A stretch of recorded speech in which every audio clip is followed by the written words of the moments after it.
The first time my son asked me for $50,000, he didn't raise his voice. He lowered it, like the truth was fragile. And I remember thinking, with a kind of quiet dread, that emergencies don't usually come with rehearsed sentences. I was 67 then, still paying my own bills at the little oak kitchen table where my late husband, Frank, used to sort the mail. The table had a water ring that never quite disappeared, a pale circle from the winter he kept setting his coffee down too fast. That morning, the mail was the usual mix: electric statement, property tax notice, a pharmacy receipt stapled to a coupon I didn't ask for. My hands smelled faintly of dish soap, and the radio murmured about traffic on I-94 like it mattered to anyone who didn't have anywhere to go. Michael called right after 9. My son has always had a voice that could sound steady, even when his life wasn't. "Mom," he said, "I need a favor. A big one." I didn't answer right away.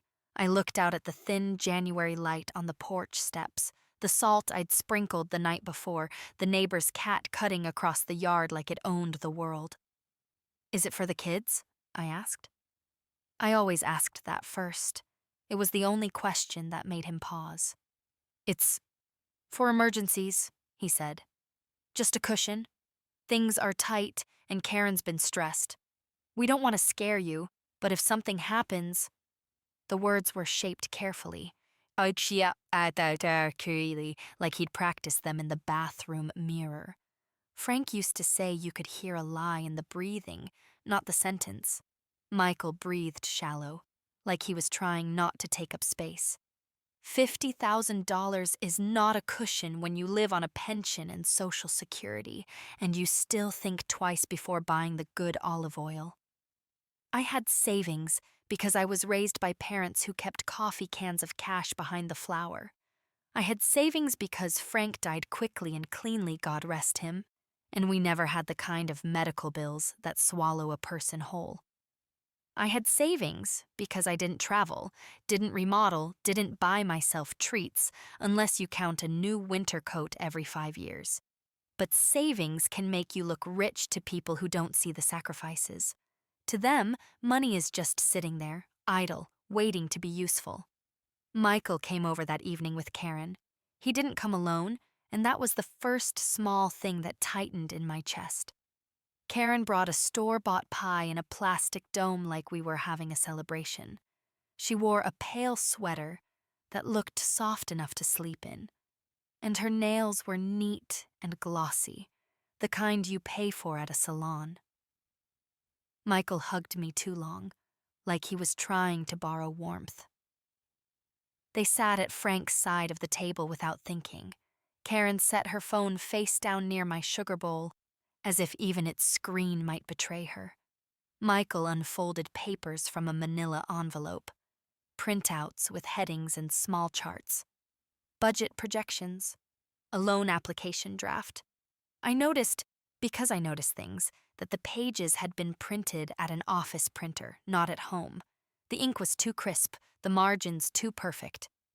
"We're not asking you to give it," Michael said quickly. "It's a loan. We'll pay you back. We just need it accessible, like if there's a medical thing, or if the roof goes, or—" Karen nodded at all the right moments. Her eyes stayed a little too dry, and her hand rested on Michael's forearm as if she were holding him in place. "You know we'd never take advantage," she said, and I felt a strange chill, because decent people don't need to announce that. I told myself I was being suspicious because I was lonely. After Frank died, the house made its own sounds: pipes ticking, the furnace sighing, the refrigerator humming like it was thinking. I talked to the cashier at the grocery store too long. I kept old voicemails because they proved I existed to somebody. So when my son sat in front of me and needed me, something inside me softened in a way that didn't feel entirely wise. Still, I asked questions. I asked where the money would go and why it had to be all at once. I asked why a bank wouldn't offer a line of credit if this was just for emergencies. Michael's cheeks went pink. Karen's smile held steady, but her eyes narrowed the tiniest bit, like a thread being pulled taut. "The bank stuff takes time," Michael said, "and they judge you. They look at every purchase. We just, we want to handle it privately." Privately. That word landed in the center of the table like a dropped spoon. When I finally said, "I'll think about it," Karen's face flickered, an expression that came and went so fast a younger woman might have missed it. Not anger exactly, more like impatience, the way a person looks at a vending machine that won't take their dollar. Michael reached across the table and covered my hand with his. His palm was warm, a little damp. "Mom," he said softly, "you always said family takes care of family." I had said that. Over the years, I'd said it to him when he broke his wrist at 11, when he failed algebra at 15, when he cried in my lap at 22 after his first serious breakup. I'd said it because I meant it. I hadn't said it as a contract that could be cashed in whenever it suited someone. After they left, I did what I always do when my heart feels crowded. I cleaned. I rinsed their coffee cups, wiped the crumbs, put the pie in the refrigerator, even though I didn't want it. I laid the manila envelope on the table under Frank's old reading lamp and stared at it like it might open itself and tell me the truth. 2 days later, my friend Dolores picked me up for our usual errand run. Dolores is 70 and still drives like she's late for a date. She took me to the pharmacy, then the bank, then the grocery store where the produce section always smells like wet earth. We talked about nothing important. Her grandson's braces, my new arthritis cream, the way winter makes everything feel a little mean. On the way back, we stopped at a light near the dealership strip. That's when I saw it. A dark, glossy SUV eased into the turn lane, so new it looked like it had been polished with a prayer. The windows were tinted just enough to feel secretive. For a second, I only admired it. The clean lines, the quiet confidence of it. Then the sun hit the side mirror, and I saw the small charm hanging from it, swinging gently. A little silver cross on a blue ribbon. I had given that to Michael years ago, back when he drove a dented sedan and still came home for Sunday dinner. My throat went dry.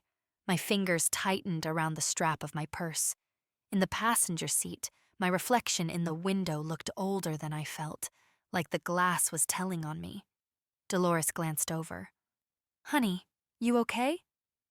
I didn't answer. The SUV rolled forward, and I caught a glimpse of Karen's profile. Her hair smooth and shiny. Her hand lifted as she adjusted something on the dashboard. Michael's hands were on the wheel, relaxed, like nothing in the world weighed on him at all. The light changed. They turned and disappeared into traffic, swallowed by winter and motion. I sat very still, listening to the click of Dolores's turn signal, the soft rush of the heater, the faint squeak of the windshield wipers. In my mind, Michael's voice replayed. Emergencies, cushion, tight, stressed. I thought of the papers in my kitchen, the careful printouts, the practiced sentences. I thought of Frank's coffee ring on the table and how he used to say, "People don't always steal with their hands, Ruthie. Sometimes they steal with your heart." And in that moment, something inside me settled, not into anger, not yet, but into a clear, steady awareness. Whatever this was, it wasn't an emergency. It was a test. And I realized I had been sitting at that table like a woman waiting for permission, when I was the one holding the pen. The next morning, I sat at my kitchen table with the bank statement spread out like a confession. The numbers were plain and black, the kind of truth that doesn't soften itself for anyone. My savings account balance stared back at me steady and hardworking, built from decades of saying no to myself in 1,000 small ways. I could still see that SUV turning through the light, its paint catching the pale winter sun. It wasn't just the car, it was the ease of it, the way Michael's shoulders looked loose behind the wheel, like he'd finally exhaled after a long season of holding his breath.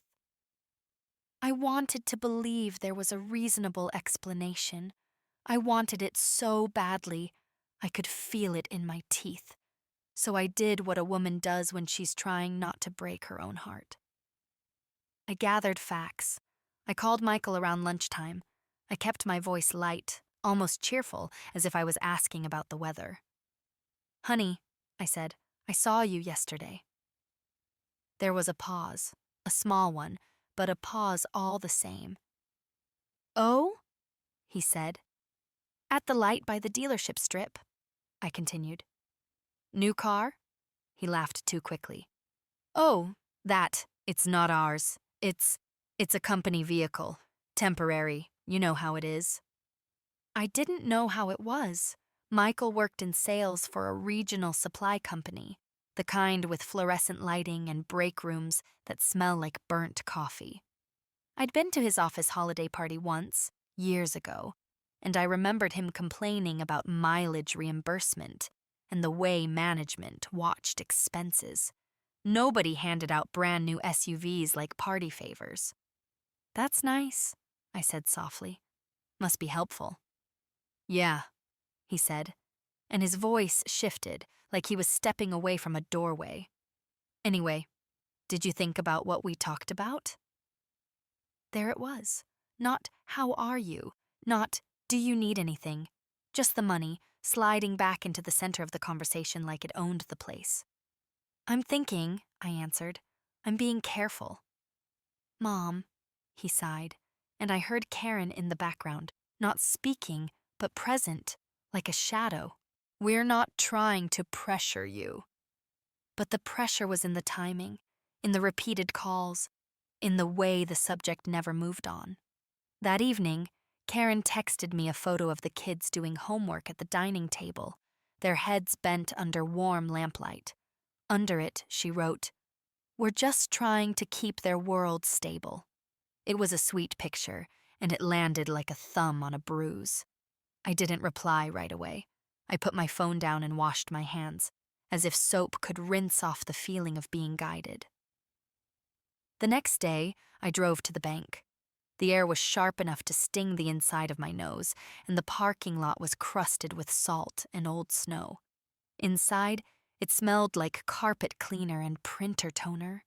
People stood in line with envelopes and tired faces, the everyday business of survival. A young teller named Amy recognized me. She always did, because I came in once a month like clockwork to deposit the small check from Frank's union pension and to ask the same question about interest rates, even though I already knew the answer. "Hi, Ruth," she said brightly. "How can I help today?" I hesitated, then leaned in a little. "Amy, can I ask you something without it being dramatic?" Her smile softened into something more serious. "Of course. My son is asking for a loan," I said. "A large one, and he wants it quickly." Amy didn't react with shock, but her eyes sharpened with professional attention. "Do you want to transfer money?" "No," I said firmly, surprising myself with how strong the word sounded. "I want to understand what I'd be doing if I did."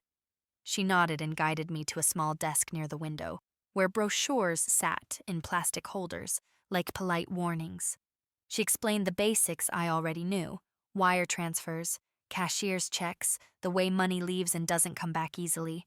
Then she said something that made my spine straighten. "If you're lending a significant amount," she told me, "it's worth treating it like a formal loan: written agreement, repayment schedule, notarized signatures. That protects you, and it protects them. And if they're asking you not to do paperwork, that's usually a red flag." Red flag. The words were gentle, but they hit hard. I thanked her and walked out into the cold with my cheeks burning, not from the weather. In my car, I sat for a full minute before turning the key. My hands trembled slightly on the steering wheel, and I hated that. At my age, you don't like seeing your own body react like a frightened child. At home, I opened a drawer in the sideboard where I kept important documents: Frank's death certificate, the deed to the house, my will. I pulled out a folder labeled Family, written in Frank's blocky handwriting from years ago. Inside were old school photos, Michael's graduation program, a hospital bracelet from the day he was born. Tucked behind them was something else, a copy of the power of attorney Michael had asked me to sign right after Frank died. Back then, I'd been foggy with grief. Michael had sat at the same table, his voice low and earnest, telling me it was just in case. He said it would help him handle things if I ever got sick, if I ever needed help with paperwork. He made it sound responsible, loving. I remember feeling grateful that he wanted to take care of me. I'd signed it. I hadn't even read every line. I trusted him because he was my son, because I was tired, because the house felt too quiet without Frank's breathing in the next room. Now I stared at the document until the letters blurred. My phone rang at 7 that evening. Michael again. I let it ring twice before answering. "Mom," he said, and there was a sharpness in his tone now, a thin edge under the politeness. "Karen says you haven't responded." "I've been busy," I said. I kept my voice calm, but my heart knocked hard against my ribs. "With what?" he asked too quickly. "With being careful," I replied. "With looking at my finances, with remembering I'm not just a wallet." Silence, then a small laugh that didn't sound like humor. "Nobody said you were." "I saw you in that SUV," I said again, slower this time, "and you told me it wasn't yours." "It's complicated," he snapped, and then he softened, as if he caught himself. "Mom, you're focusing on the wrong thing. It doesn't matter what we drive, it matters that we need stability." Stability, the word tasted bitter now, like a line from a script. "I want to help," I said, and I meant it. "But I'm not handing over $50,000 without a proper agreement." Karen's voice cut in, close to the receiver. "Why are you making this so hard?" I closed my eyes. There it was, the impatience I'd seen flicker across her face. It sounded uglier in real time. "Because it's my life savings," I answered quietly. "And because I've learned that love doesn't erase the need for boundaries." Michael's breathing came heavy through the phone, like he was trying to hold back frustration. "So what? You don't trust us?" Trust. That word used to feel warm. Now it felt like a lever. "I trust myself to be responsible," I said. "If you want a loan, we can do it properly. Paperwork, signatures, a repayment plan, and I want my attorney to review it." The line went dead fluent. No one spoke for a moment, and in that pause, I heard something important. Not concern for me, not relief that I was being prudent, but calculation. The sound of people deciding how to get what they want another way. Finally, Michael said, "An attorney? Mom, that's extreme." "It's sensible," I corrected him. Karen let out a little breath, almost a scoff. "This is why we didn't want to tell you. You always make everything into a big production." I looked at the framed photo of Frank on the shelf, his eyes kind, his smile patient. I thought of the years I'd made meals stretch, stitched torn hems, paid bills on time, kept promises. I thought of how easy it was for them to call my caution a production when they weren't the ones who earned the money. "I'm not doing anything tonight," I said. "I'll talk to you when I've spoken to my lawyer." Michael's voice cooled. "Fine," he said. "Do what you have to do." After I hung up, my house felt colder, though the heat was running. I stood by the sink and stared at my hands. The thin skin, the small age spots, the wedding ring Frank had put on my finger when we were both young and brave. I realized then that the emergency wasn't in their life. It was in mine, because somewhere along the way, I had let my kindness become their expectation. And if I didn't change something now, they would keep taking until there was nothing left but an empty account and a mother wondering how love turned into leverage. I didn't sleep much that night. The house creaked the way it always did, but every sound felt louder, closer. like it was standing over me. Around 3 in the morning, I got up and made tea I didn't drink, just held the warm mug between my palms as if it could keep me steady. By daylight, my resolve had cooled into something clearer. Not anger, awareness. I called my attorney, Harold Bennett, a man Frank and I had worked with once when we updated our wills. His voice was still the same, measured, patient, never rushed. He fit me in 2 days later. His office smelled faintly of old paper and lemon polish. The walls were lined with framed certificates and photos of grandchildren I assumed were his. I sat across from him, my purse on my lap like a shield, and slid the power of attorney across the desk. "I signed this years ago," I said, "after my husband died. I didn't think much of it at the time." Harold adjusted his glasses and read in silence. The ticking clock behind him filled the room. When he looked up, his expression was calm but serious. "This is a durable power of attorney," he said. "Very broad. It gives your son authority over financial decisions if he claims you're unable to manage them yourself." A faint chill ran through me. "Claims," I repeated.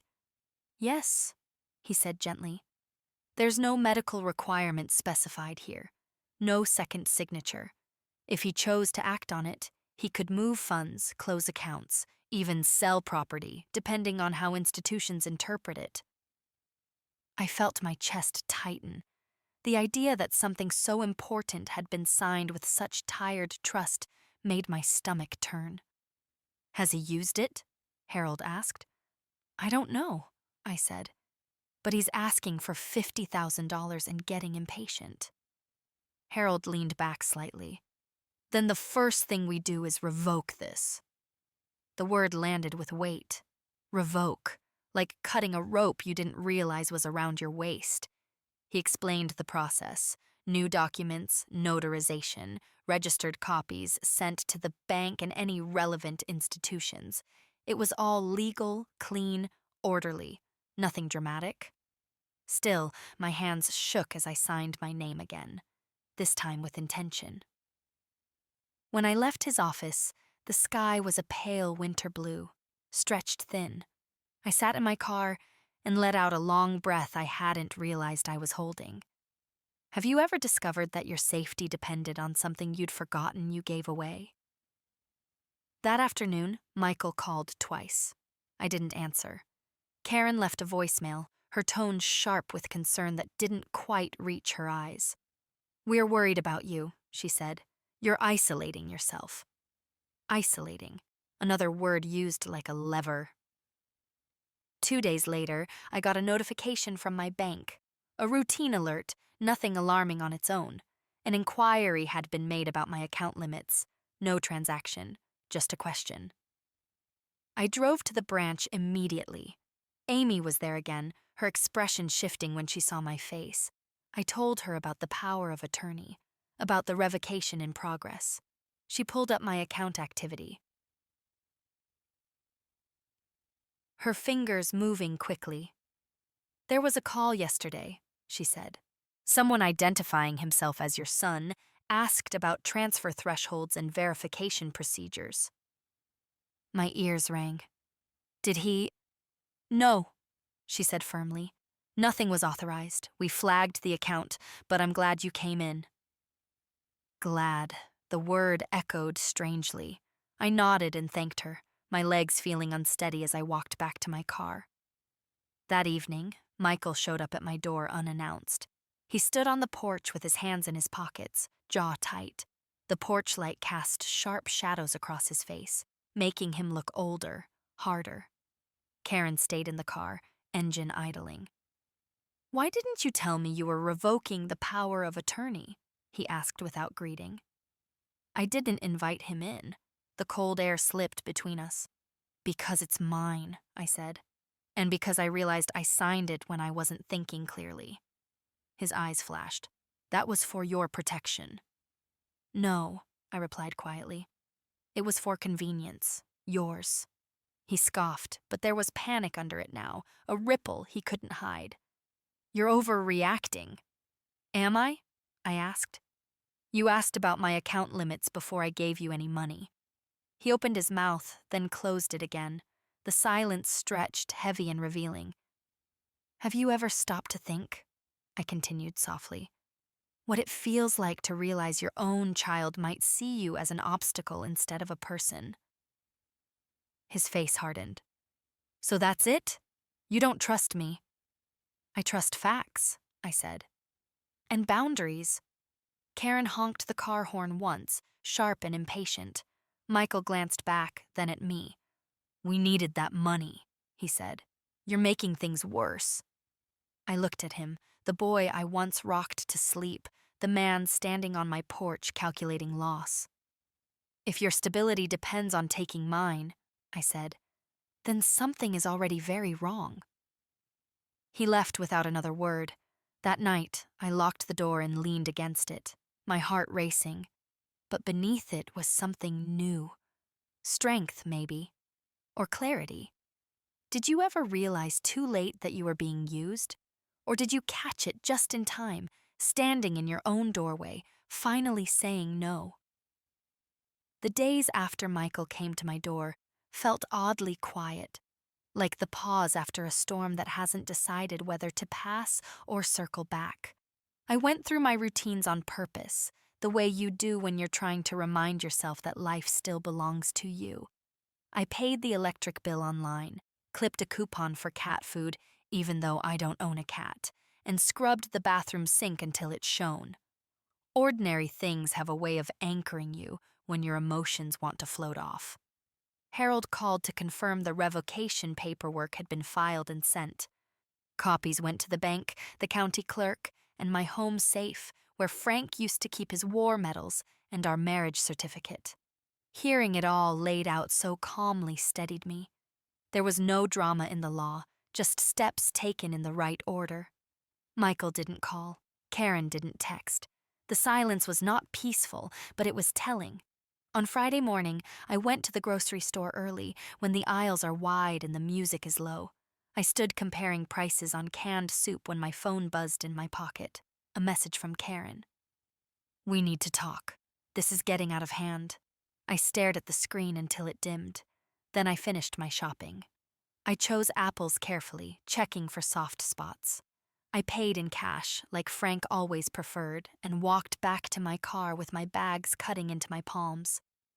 That afternoon, I received an email from Michael's work address.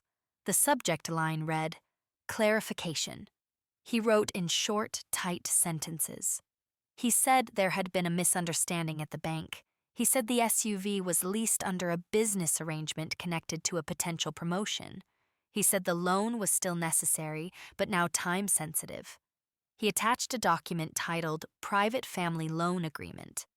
I printed it and laid it out on the table. The paper was thin, the language was vague.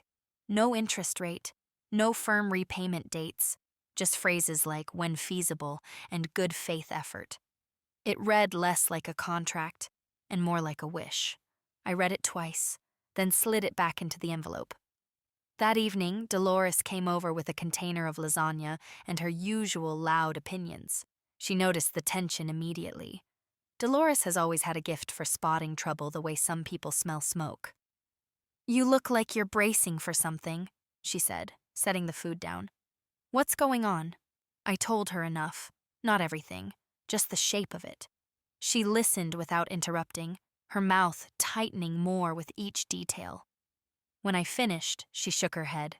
Honey, you raised a good boy, she said carefully, but good boys can grow into men who forget where the ground under them came from. Her words settled deep. After she left, I wrapped the lasagna in foil and put it in the freezer. I wasn't hungry. 2 days later, a certified letter arrived. The envelope was thick, official. Inside was a notice from a lender I didn't recognize, informing me that I had been listed as a potential financial backer on a loan application connected to a vehicle purchase. No obligation stated, just information. My hands went cold. I called the number on the letter.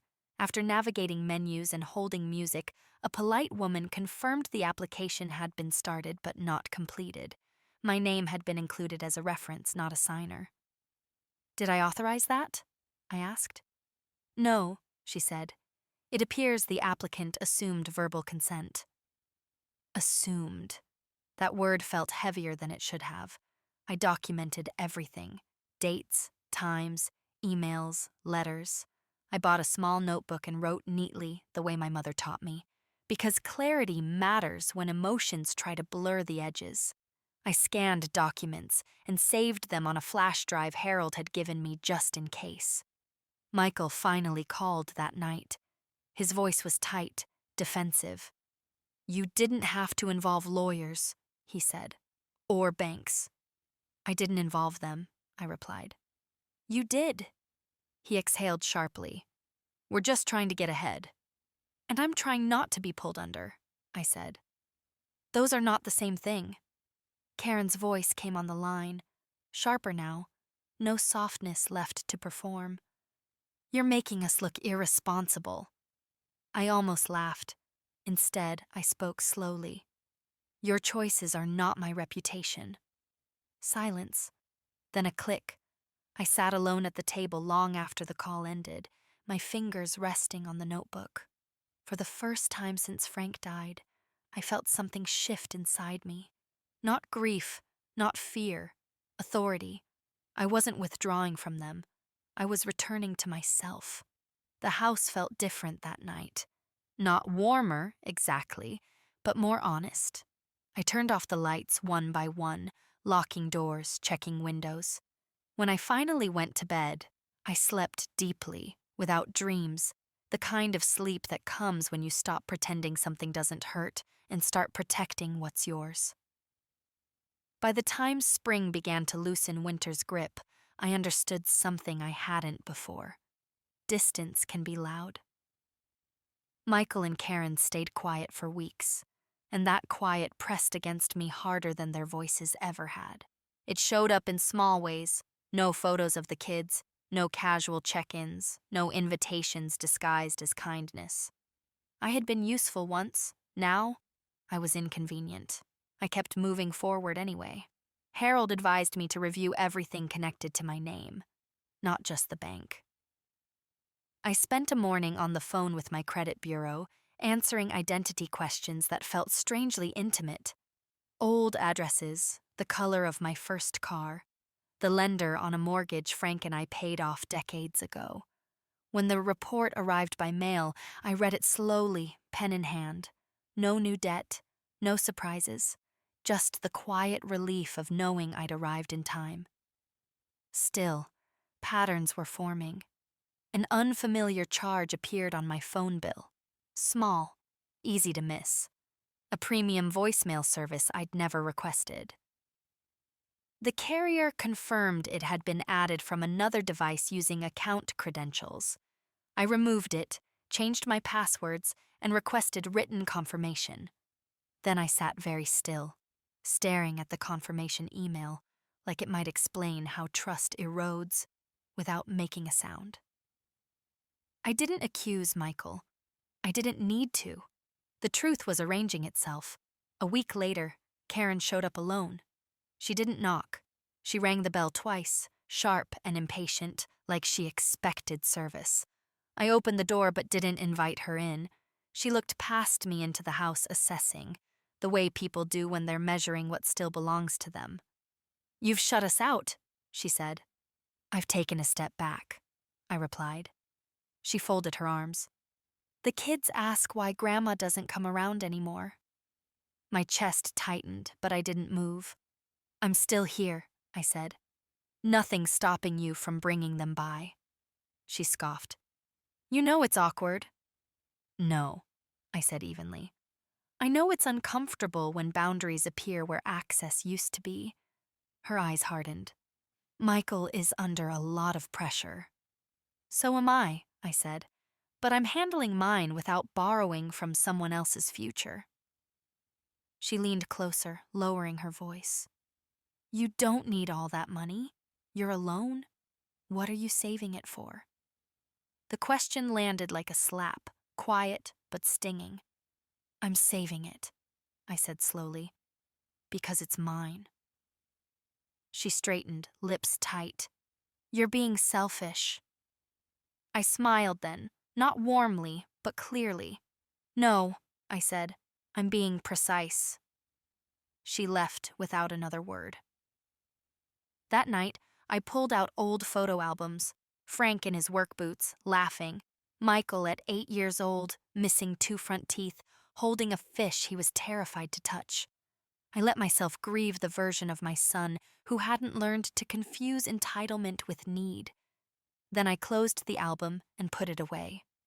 Grief has its place. So does action. I met Harold again the following week. He reviewed my notes, my copies, my careful documentation.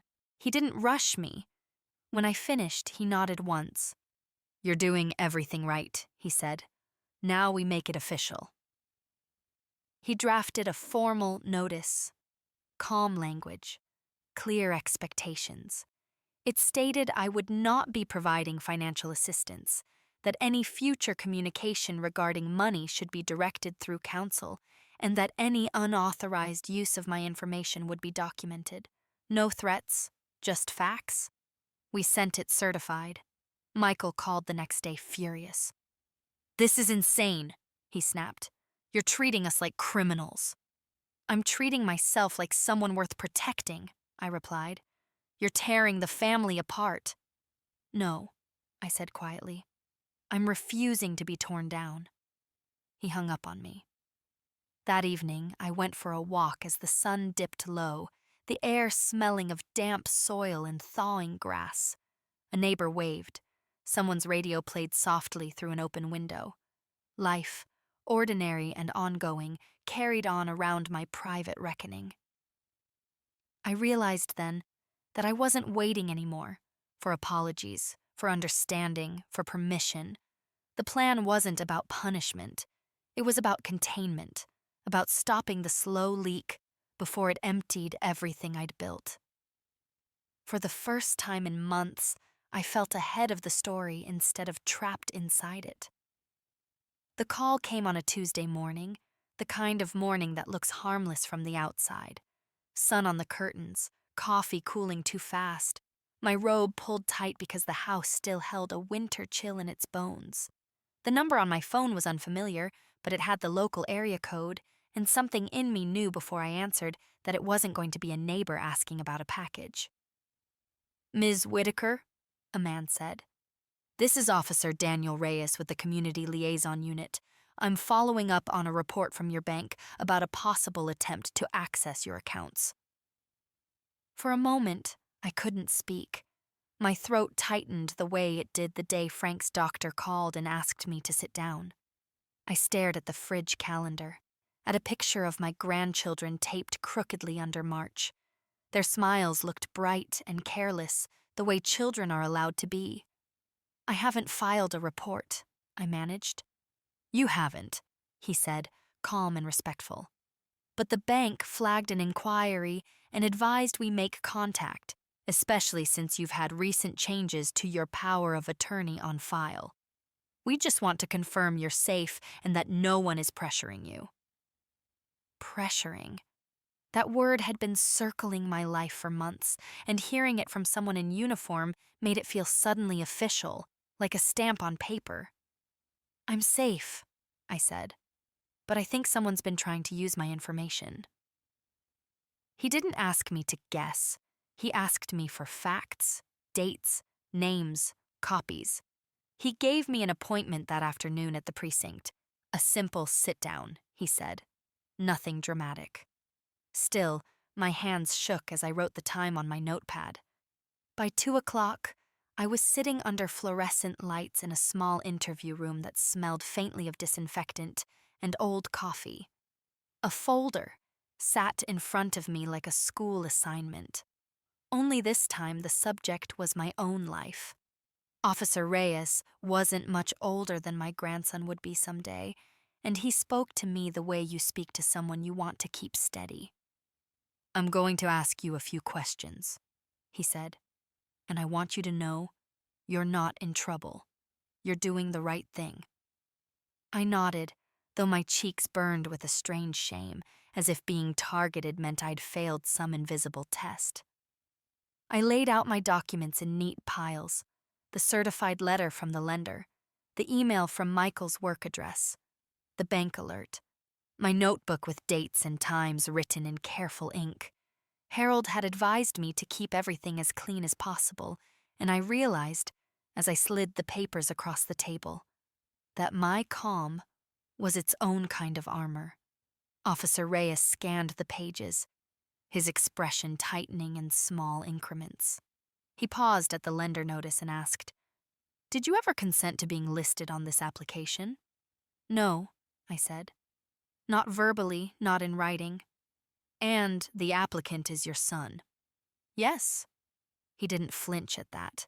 He didn't look at me with pity. He simply nodded and wrote something down.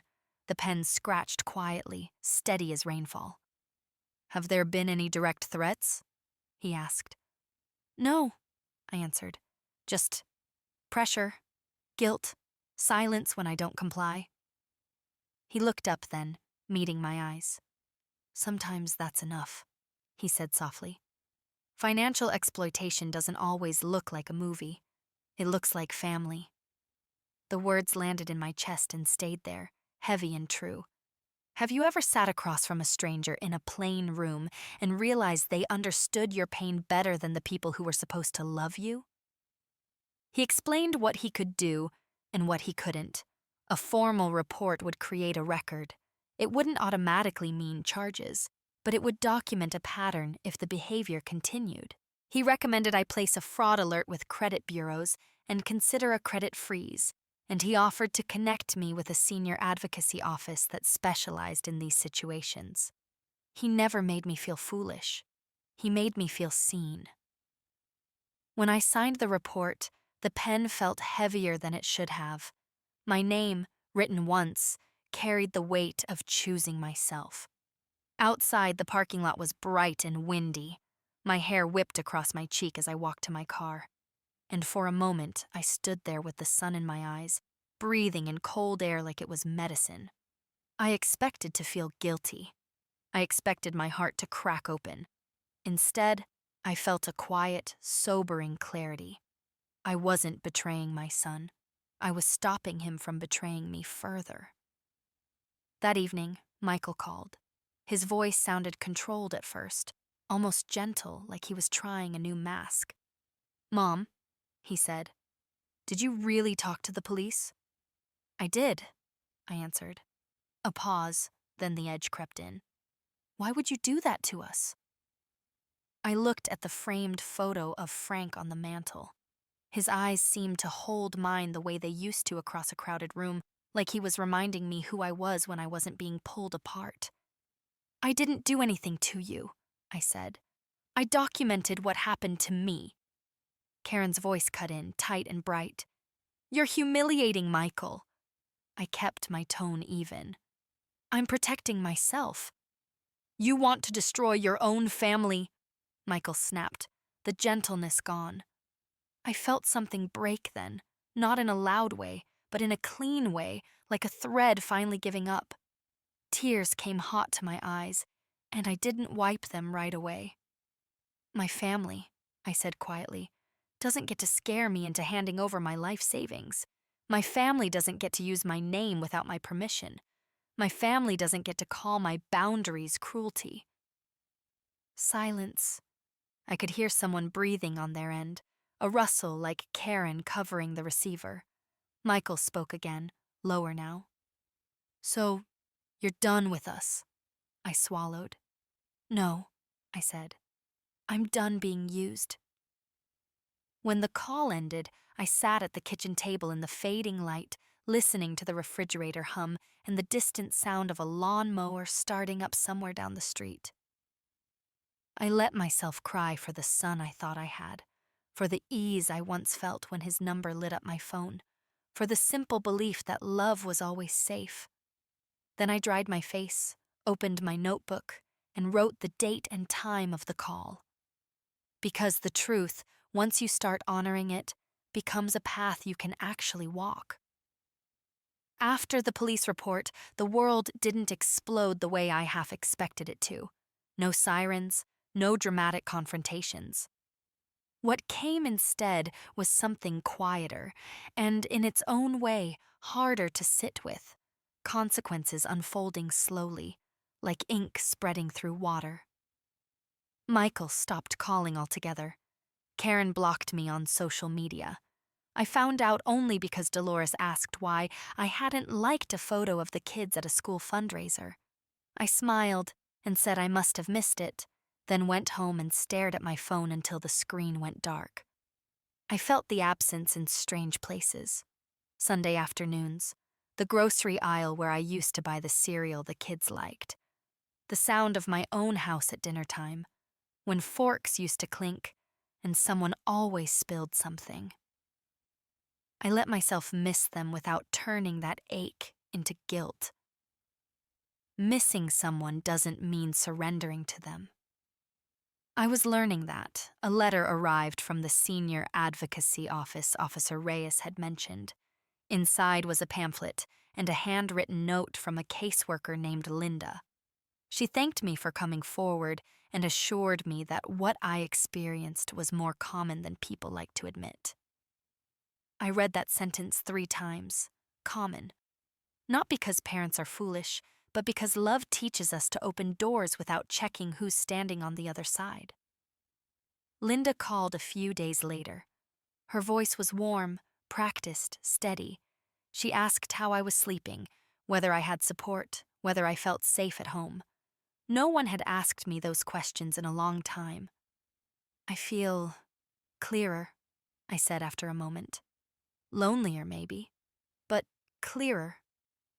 That's not unusual, she replied. Clarity often costs something at first. She encouraged me to keep routines, to reconnect with people who saw me as more than a resource. After we hung up, I thought about how small my world had become without me noticing. How many invitations I'd declined because Michael might need me. How many plans I'd postponed because I was waiting for a call that always ended with me giving something away. So I said yes to things. I joined a morning walking group at the community center.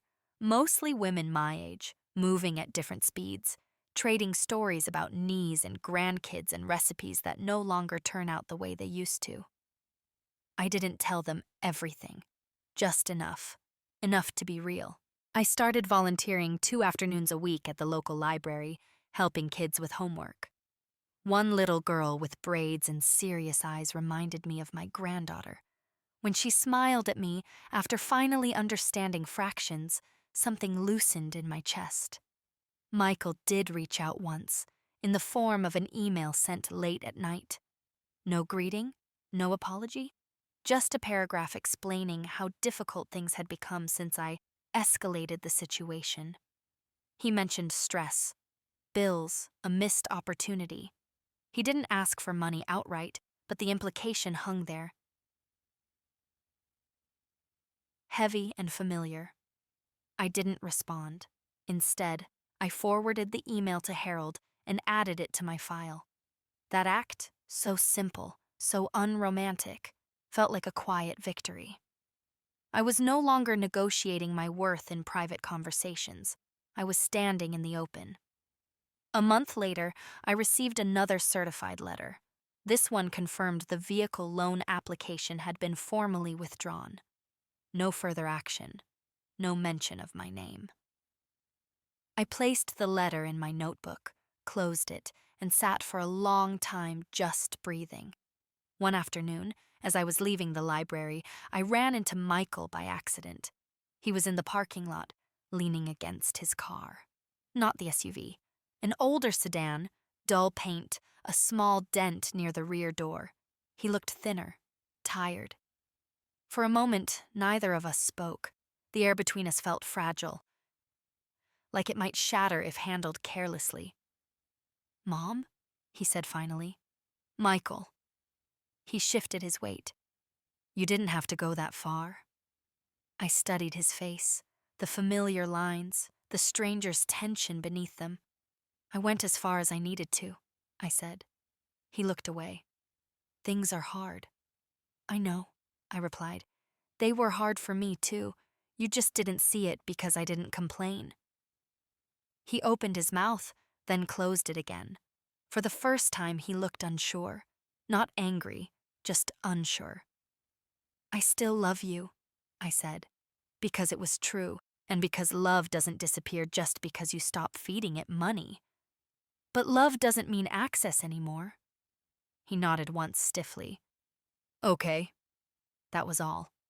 I drove home with my hands steady on the wheel, my heart heavy but intact.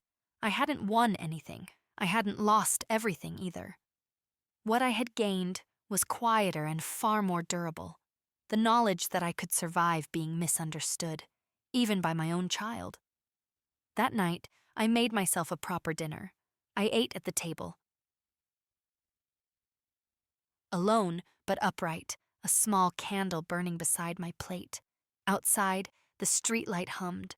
Somewhere down the block, someone laughed. Life, I realized, doesn't end when you stop being needed. Sometimes, that's exactly when it begins to return to you. By summer, the house no longer felt like it was holding its breath. Windows stayed open longer. Morning light reached deeper into the rooms. I noticed small things again, the way dust floated lazily near the curtains, the hum of cicadas starting up at dusk, the comfort of knowing exactly where every creak in the floor would come from. Peace doesn't arrive loudly. It settles in when you stop bracing. Michael kept his distance. Not cruelly, not kindly, just enough to exist without touching. I heard about the kids through Dolores, whose niece taught at their school. Good grades, soccer practice, ordinary life continuing without my involvement. That stung more than I expected, but it also confirmed something important. They were fine. The world didn't collapse because I stopped propping it up. One afternoon, Linda from the senior advocacy office invited me to a small group meeting. "Just conversation," she said. "No pressure." I went reluctantly, sitting in a circle of folding chairs with people who looked like my neighbors, my friends, myself. We spoke carefully at first, then more freely.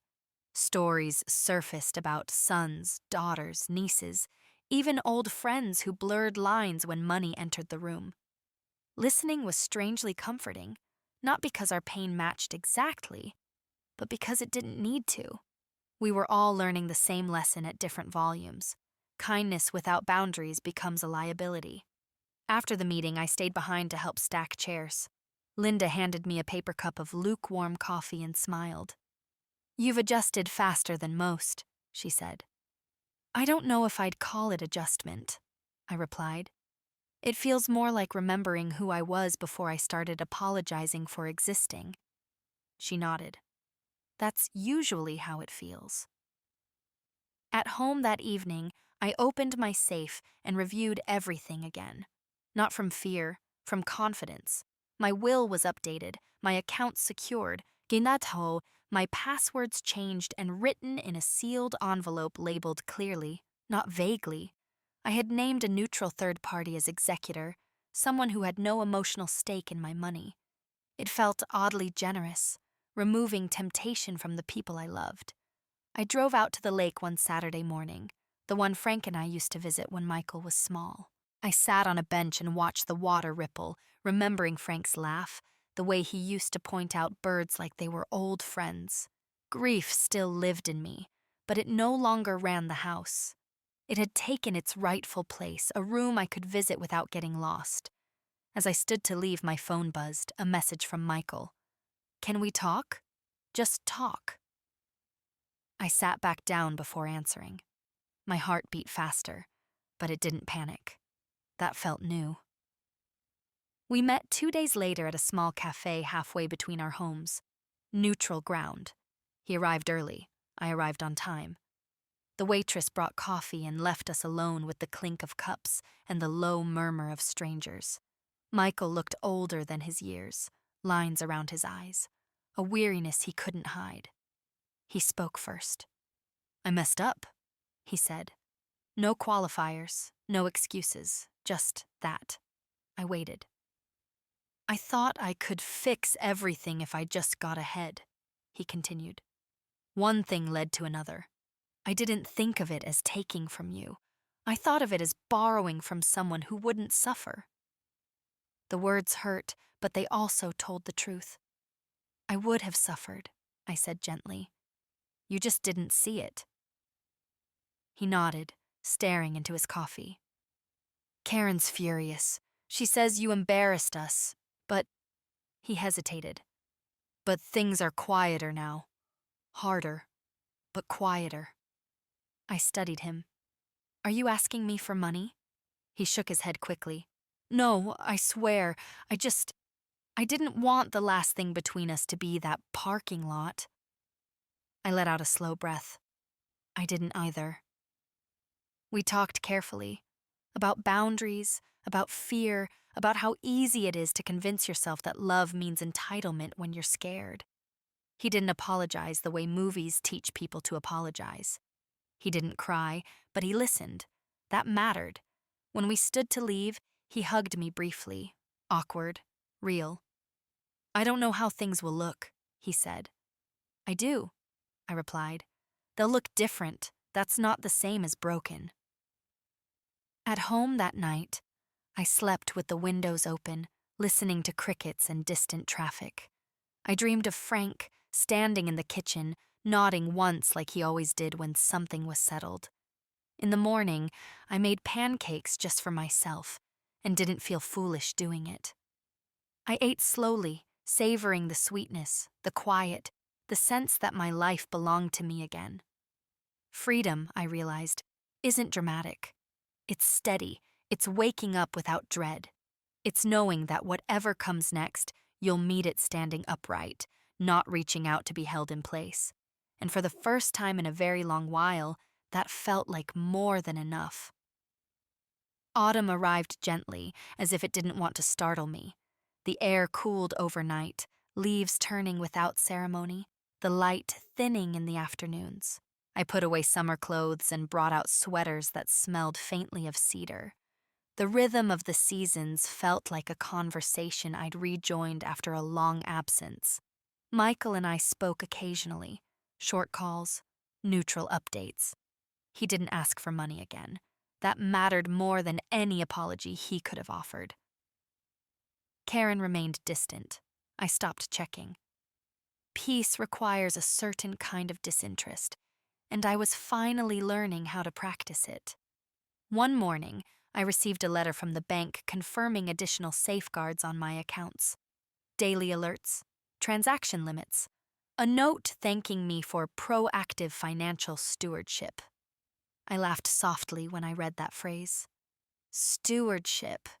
It sounded biblical, old and solid, like tending something precious instead of handing it away.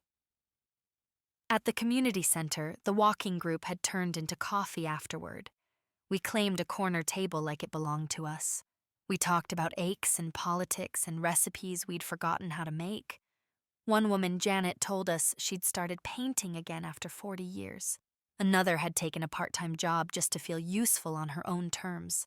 Listening to them, I realized how many lives had narrowed quietly, not from lack of ability, but from years of accommodating other people's needs, until there was no room left for curiosity. I didn't want that anymore. I signed up for a short writing course at the library. Nothing ambitious, just memoir exercises. The first assignment was to write about a moment that changed the way you saw yourself. I stared at the blank page for a long time before my pen began to move. I wrote about the porch light, about Michael standing there, demanding answers he wasn't entitled to, about the sound of Karen's car idling at the curb, about the exact second I realized I didn't need to explain my self-respect to anyone. When I read it back, my hands trembled, but not from fear, from recognition. One afternoon, I took a box down from the closet labeled Frank. I hadn't opened it in years. Inside were letters, old receipts, notes he'd left me on the counter when he worked late. I found one folded carefully, dated decades ago, written after we'd argued about money. Back then, we were young and scared and stubborn. The note read, I don't ever want our life to cost you your peace. Promise me we'll always talk before fear makes decisions for us. I sat on the bed and cried, slow and deep, not because I missed him in the sharp way I used to, but because I understood him more clearly now than I had then. He had trusted me to protect our life together, and I was finally extending that protection to myself. Michael came by once more, briefly, to drop off a school drawing one of the kids had made for me. He didn't come in. We stood on the porch like neighbors. "They asked about you," he said. "I know," I replied. "Tell them I love them." He nodded. "I will." There was a pause. He looked like he wanted to say something else, then thought better of it. Growth doesn't always announce itself. Sometimes it just refrains from old habits. That night, I lit a candle at the table and opened my notebook. Not to document anything this time, just to write. About the day, about the sound of leaves skittering across the sidewalk, about how different the word alone feels when it's chosen. I wasn't waiting for vindication anymore, or closure, or even forgiveness. What I had was quieter and far more sustaining. Alignment. My actions finally matched my values. My boundaries no longer apologized for themselves. As the candle burned low, I realized something that made me smile. The revenge everyone imagines, dramatic, loud, punishing, had never been what I wanted. What I wanted was this: a life where my money stayed where my dignity lived, a life where love didn't come with invoices, a life where I could sit at my own table, breathe easily, and know that whatever I had left, time, resources, tenderness, would be given freely, not taken quietly. And that, I knew, was almost the end of the story. Winter returned softly, without the sharp edges it once had. Snow fell the way it should, quiet, unhurried, respectful of the ground it touched. I watched it from my kitchen window, hands wrapped around a mug Frank would have teased me for keeping. The house felt lived in again, not guarded. By then, the dust had settled. Not perfectly, not magically, but honestly, Michael and I found a rhythm that didn't demand anything from me. A call every few weeks, updates about the kids, sometimes a photo, sometimes just silence that didn't feel like punishment anymore. Karen stayed distant. I stopped measuring that distance. You can't heal while constantly checking the wound. I spent my days the way I chose: mornings at the library, afternoons walking or writing, evenings cooking meals that took time. Just because I had it, I learned that dignity shows up in small choices: locking your door without guilt, saying no without explanation, resting without earning it first. One afternoon, I went back to the bank to review my accounts in person. Amy smiled when she saw me. Everything was steady, protected, clear. As I signed the final form, my hand didn't shake this time. "You look lighter," she said casually. "I am," I replied. And it was the simplest truth I'd spoken in years. On the way home, I passed the same intersection where I'd seen that SUV months ago. The light turned red. I stopped. Nothing dramatic happened. No memories rushed in. Just traffic and sky and a woman in her late 60s sitting comfortably in her own life. That was when I understood what the whole thing had really been about. Not money, not betrayal, but permission. I had spent decades giving it away, to be needed, to be useful, to be the soft place others landed. And somewhere along the way, I forgot that permission can also be revoked. The real revenge wasn't legal letters or police reports or locked down accounts. Those were just tools. The real revenge was refusing to disappear quietly. It was choosing clarity over comfort. It was deciding that my final chapters would not be written in fear or obligation. Have you ever noticed how powerful life becomes when you stop negotiating your worth? On a quiet evening, I set the table for one. I lit a candle. I ate slowly. Outside, snow tapped against the window like a gentle reminder that time keeps moving, whether we're ready or not. I was ready. If you stayed with me through this story, thank you for listening to an old woman who finally learned that love and access are not the same thing. If this story meant something to you, you're welcome to like it and subscribe to hear more quiet truths like this. And tell me, if you were in my place, what would you have done?